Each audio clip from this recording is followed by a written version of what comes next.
Hey, it's Lemon. Welcome to the Backlogs. Hope you're doing well. Today on weapons you probably tried a few times but don't know the finer details about, or whip-to-fit for short, we're going to talk about axes. At this point in my YouTube career, we've done a lot of challenge runs for Dark Souls 1, which means we're officially reaching that point where the remaining weapon restrictions are actually, good.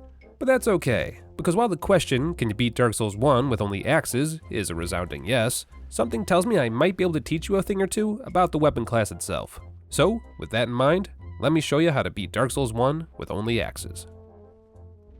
But first, a big thanks to Displate for sponsoring today's video. Are you tired of looking at boring, bare walls every time you enter a room? Have brilliant ideas for how to make them better, but don't want to lose your deposit by putting holes in the wall? Well, good news! Displate has got you covered. With over 2 million pieces to choose from, Displate posters are crafted from lightweight steel and can be attached to the wall with zero tools or damage. Simply clean your wall beforehand, apply the sticker leaf, and put on the magnet. And there you go. Easy poster swapping action. And considering how many different options there are to choose from, you'll need it. They've got TV shows, video games, movies, or just plain amazing artwork. They come in multiple sizes to fit your wall covering needs, and even have different textures, ranging from matte to glossy to textured. Personally, I'm a big fan of picking video game posters because it helps me focus on my challenge run goals whenever I enter my office. I'll give you 3 guesses what game series I'm trying to focus on next, and the first 2 don't count. If you're interested in getting some sleek metal awesomeness for your own walls, then use my link in the description or pinned comment down below to check out their shop and discover your favorite designs. And if you use my code BACKLOGS at checkout, you can get up to 46% off your next order with the Black Friday sale. Right then. First things first, we need to choose a class. And funnily enough, we have 2 options. The Pyromancer, which starts with a hand axe, or the Bandit, which starts with a battle axe. Both are completely viable weapons, and both can be purchased from merchants very early into the run, so go ahead and pick your favorite, but I went with the battle axe because big damage! Right, let's talk about our options. There are 6 axes in the game. Obviously, you know about 2 of them already, and the other 4 are actually very easy to obtain as well. Finally, a weapon class that gives you some options for the early game.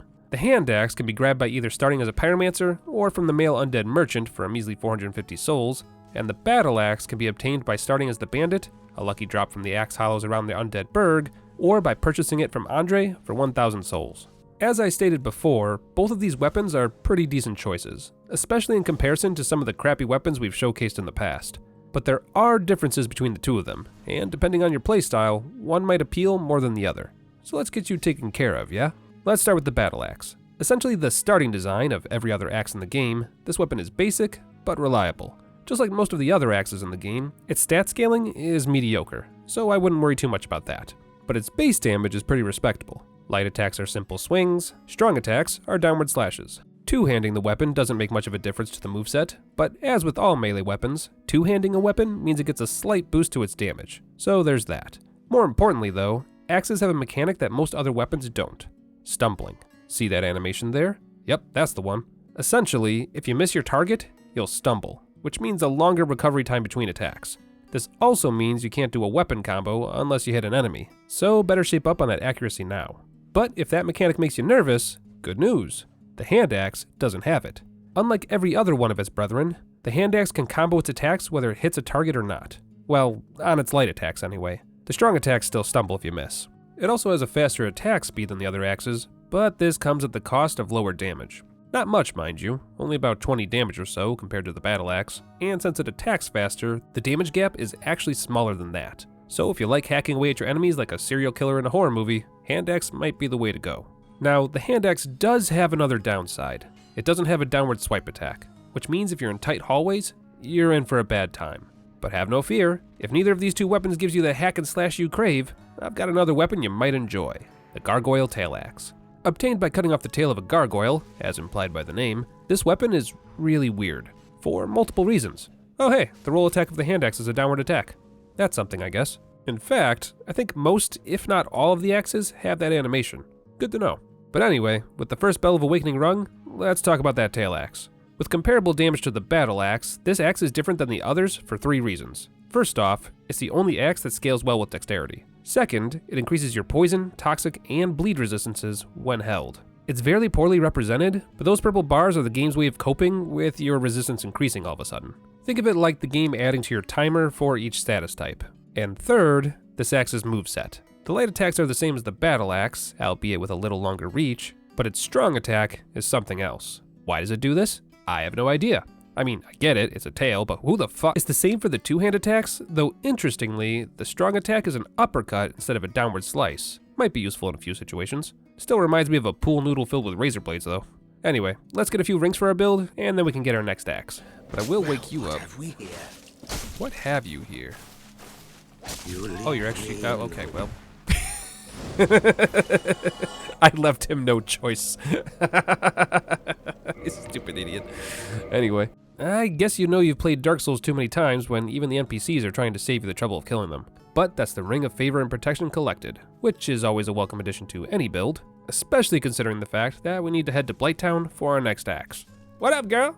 It may not look it, but Mildred's butcher knife is actually classified as an axe. And in order to get it, you need to hang out at the bottom of Blighttown in human form for her to invade your world before you kill Quelaag. Thankfully, she's extremely easy to fight, and even easier to lead off an elevator. Though if you do that, you'll have to go chasing her drops, which could end badly if you fall off the elevator yourself. And it'd be a real fucking shame if that happened. So, the butcher knife. A little weaker base damage wise than the battle axe, it's got a few things going for it. First and foremost, it has the best scaling of any axe, with a B in strength.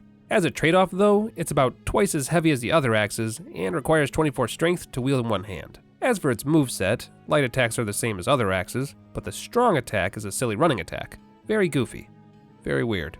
The two-handed attacks are the same way, with the light attack being normal, but the strong attack being this weird slam that looks like you're trying to cut a pizza with a very dull knife. And the last thing worth noting about this particular weapon is its special ability, health regen.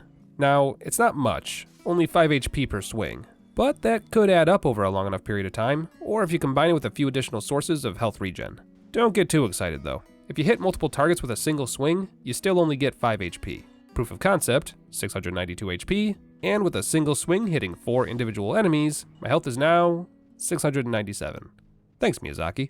But don't you worry, we've still got 2 more axes to find, and the last one within reach is hidden nice and close inside the catacombs. All we need to do is head up this ladder here and have a nice, pleasant conversation with everybody's favorite hyena, Patches. Good day.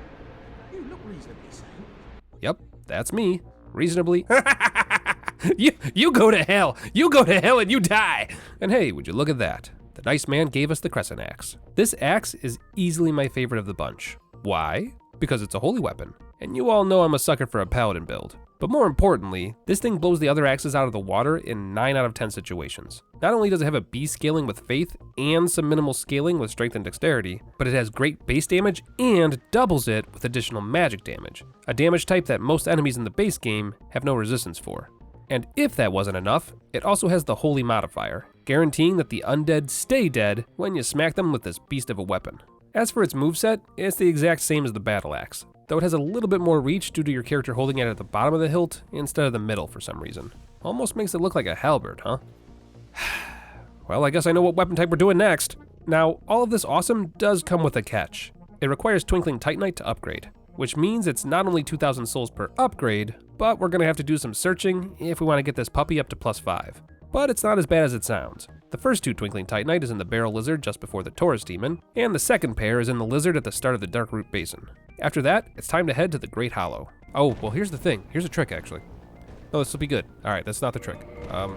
For those of you who don't know, there are 10 lizards in the Great Hollow, and crystal lizards are guaranteed to drop 2 Titanite each. So you could get the remaining Titanite you need here. But if you're like me, you don't like the Great Hollow, and chasing crystal lizards down a jumping puzzle in a game that is infamously bad at jumping puzzles doesn't sound like a good time. So instead, let's go to Darkroot Garden, where, if you leave this item in the middle of the floor here, you can farm demon shrubberies with 0 issues. And once you've collected a purple moss clump, a blood red moss clump, and a blooming purple moss clump, you can trade them in with Snuggly the Crow for 1 Titanite, 1 Titanite, and 2 Titanite, respectively.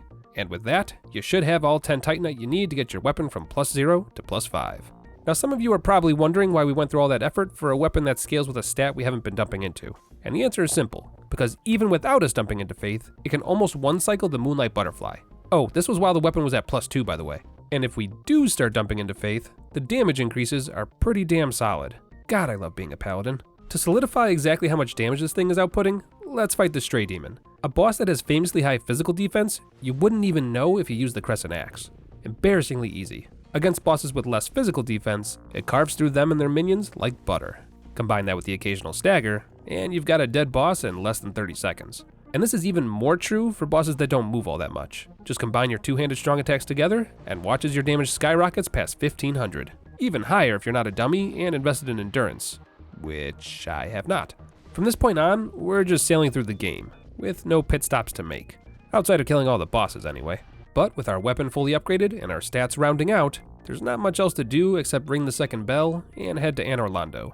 By the by, if you're wondering if the other axes catch up to the Crescent Axe once they reach plus 10, not really, no. Their base damage might be on par, or better, but it's not by much, and that magic damage just can't be ignored. I murder Havel in his tower so I can wear heavier armor, because I ain't got time to level endurance or vitality like some sort of scrub. Cut the golem down like the burly woodsman that I am, then mentally prepare myself for the last push we'll need to make before we can have our final axe. Oh, not that one. I mean, I guess we can dual wield tail axes now, but that's not the one I was talking about. No, the real axe we want is the golem axe, a boss weapon, which means it's probably shit. No offense to anyone that likes them, but boss weapons in Dark Souls 1 were usually just gimmick versions of their weapon class. And like all gimmicks, they're fun and cool the first time you experience them, but get old fast when used on repeat. But with Anor Londo reached, or in my case, completed, we can now unlock our golem axe. Alright, let's talk about this stupid thing. You need a plus 10 axe to craft it, so make sure you got one of those lying around, as well as 36 strength to hold it in one hand.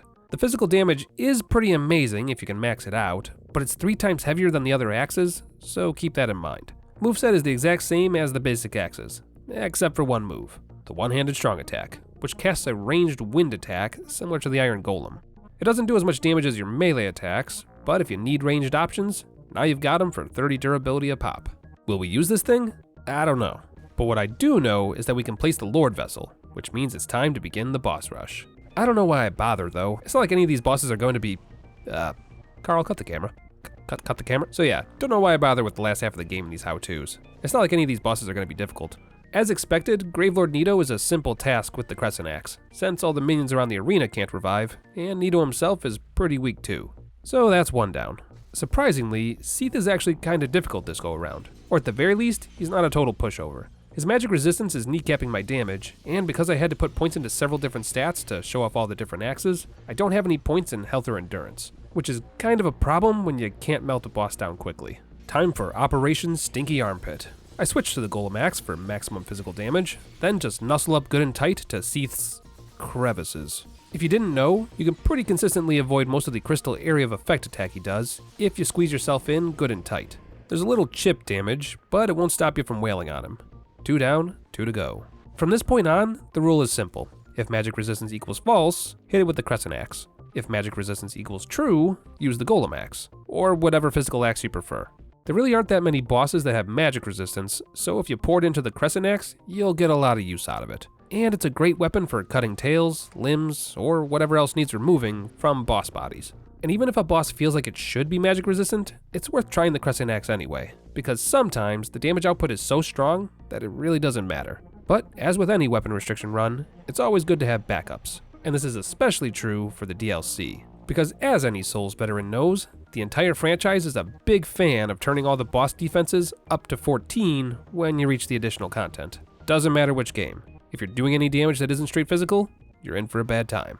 At least, that's what I thought. But then, I got there, and after a few strong attacks, that idea went right out the window. Between having a faster moveset, decent range, and decent enough damage, the Crescent Axe might just be enough to carry an axe-only run across the finish line on its own. But that idea went right back in the window when I bumped into Manus and Calamite. They do big damage, have very high health, and are slow hitters. So you've got a little extra time to get in those slow Golem Axe hits. Well, so long as you don't miss. If you stumble, you're already dead. So, you know, don't do that. Manus was easily the boss I died the most to on this run, due to the aforementioned barriers of entry. But maybe take that statistic with a grain of salt, because I was also on the phone the entire time I was fighting him, which might have been a little bit distracting. It was an important phone call though, so I'm not mad about it. Hi Dad. And with the one and only difficulty spike of this run dead and gone, all that's left is Calamite, who has all the same problems as Manus. So just don't miss and you'll be fine. Oh no, please God, not again. I just recovered from the last bout of tinnitus. Satan's breadsticks my ears! Right, that's enough of that. And with the last brick wall knocked over, you now know exactly what to expect when doing your own axe-only run. All things said and done, it's a pretty smooth run. I really appreciate the fact that you can pick up 5 of the 6 axes right from the start of the run. And while some axes are definitely better than others, there's no real duds in this lineup. Even the gimmick boss weapon does enough damage to pull its own weight, which is generally unheard of in Dark Souls 1. But there you have it, Dark Souls 1 with only axes. Hopefully you learned something new today, or at the very least will give axes a second glance the next time you're playing through the game. But with one more run under our belt, we're that much closer to closing the books on Dark Souls 1. What a time to be alive. But until then, that's all I've got. Take care of yourselves, be good to one another, and I'll see you all again soon.